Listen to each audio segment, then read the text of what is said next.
అగ్నివీర్ ఆ యొక్క అగ్నివీర్ పాలసీని యూజ్ అండ్ త్రో అనేటువంటి విధంగా అవమానించే విధంగా మాట్లాడారు.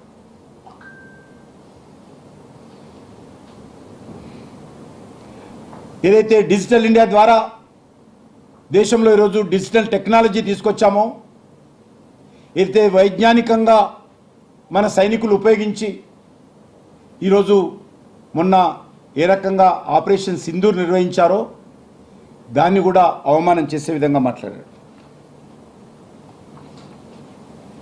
ఇవన్నీ కూడా రాహుల్ గాంధీ అనుమానిస్తూనే ఉండాలి, దేశ ప్రజలు వీటన్నిటినీ సాధిస్తూనే ఉండాలి. ఇదే జరగబోతుందనే విషయాన్ని ఈ సందర్భంగా మనవి చేస్తా ఉన్నాను.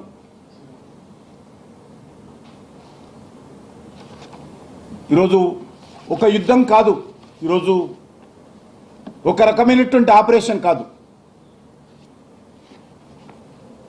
భారత ప్రభుత్వము అన్ని రకాల ఆపరేషన్లు ఉగ్రవాదానికి వ్యతిరేకంగా, ఉగ్రవాదాన్ని ప్రోత్సహిస్తున్నటువంటి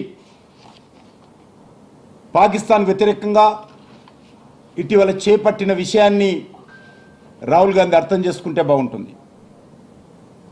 ఆపరేషన్ సింధూర్లో ఉగ్రవాద స్థావరాలను, పాకిస్తాన్ ఎయిర్ బేస్లను ధ్వంసం చేయడమే కాకుండా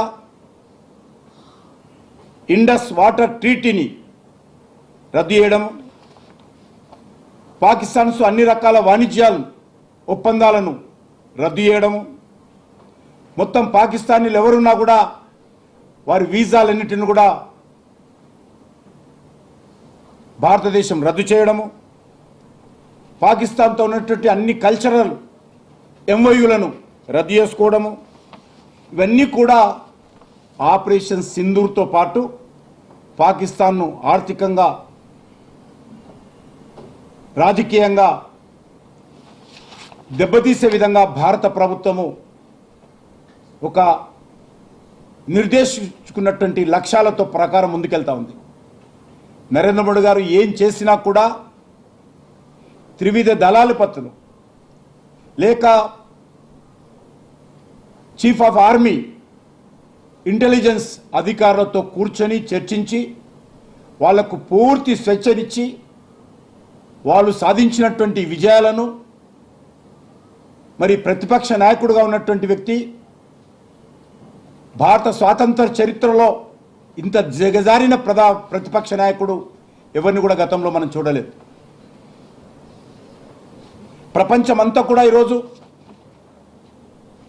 భారతదేశాన్ని ప్రశంసిస్తున్నా, మరి కొంతమంది రేవంత్ రెడ్డి, రాహుల్ గాంధీ లాంటి నాయకులకు నచ్చకపోవడము దురదృష్టకరమైన ఈ సందర్భంగా మనం చేస్తున్నాం. ఇప్పటి వరకు కూడా రాహుల్ గాంధీని ఒక్కటే కోరుతా ఉన్నాను, అనేక రాష్ట్రాలలో ఓడిపోయారు, 3 సార్లు పార్లమెంట్ ఎన్నికల్లో ఓడిపోయారు. ఇంకా మీకు ప్రజల నాడి అర్థం కాకపోవడము అది మీ చేసుకున్న దురదృష్టకరం అని చెప్పి ఈ సందర్భ వయసు సెలవు తీసుకుంటున్నాం.